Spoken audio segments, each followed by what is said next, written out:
Hello Prince and family എന്ന ചിത്രത്തിന്റെ ഇന്ന് 12-ാം ദിവസത്തെ കേരള ബോക്സ് ഓഫീസ് കളക്ഷൻ റിപ്പോർട്ടാണ് നമ്മൾ നോക്കാൻ പോകുന്നത്. വീഡിയോയ്ക്ക് മുൻപ് വീഡിയോ ലൈക്ക് ചെയ്യുക, ചാനൽ സബ്സ്ക്രൈബ് ചെയ്യുക. ഏപ്രിൽ മാസം മെയ് മാസം OTT റിലീസ് ചെയ്ത ചിത്രങ്ങളുടെ വീഡിയോ നമ്മുടെ ചാനൽ ഭാഗം പരിശോധിച്ചാൽ കാണാൻ വേണ്ടി സാധിക്കുന്നതായിരിക്കും. ദിലീപ്, ജോണി ആന്റണി, സിദ്ദീഖ്, ദിവ്യ, മഞ്ജു പിള്ളെ, ധ്യാൻ ശ്രീനിവാസ് എന്നൊക്കെ പ്രധാന കഥാപാത്രങ്ങളായ ചിത്രമായിരുന്നു പ്രിൻസ് ആൻഡ് ഫാമിലി. ചിത്രത്തിന് ഇന്ന് 12-ാം ദിവസവും അത്യാവശ്യം ഒരു ബുക്കിംഗ് തന്നെയായിരുന്നു കേരളത്തിൽ നടന്നത്.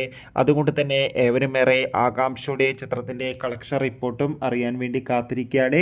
ഫൈനലി ഇപ്പോൾ കിട്ടുന്ന അപ്ഡേഷൻ പ്രകാരം ഇന്നും കേരളത്തിൽ നിന്ന് 1 കോടിക്ക് അടുത്ത് വരെ പ്രിൻസ് ആൻഡ് ഫാമിലി എന്ന ചിത്രം സ്വന്തമാക്കുമെന്നാണ് ട്രാക്കിംഗ് റിപ്പോർട്ടുകൾ സൂചിപ്പിക്കുന്നത്. കാത്തിരിക്കാം ചിത്രത്തിന്റെ കൂടുതൽ ബോക്സ് ഓഫീസ് കളക്ഷൻ റിപ്പോർട്ടിനായി. ചിത്രം കണ്ടവരുടെ അഭിപ്രായം കമന്റ് ചെയ്യുക. മെയ് മാസം ധാരാളം ചിത്രങ്ങൾ OTT റിലീസ് ചെയ്യും. ചാനൽ ഭാഗം പരിശോധിച്ചാൽ കാണാം. ബൈ.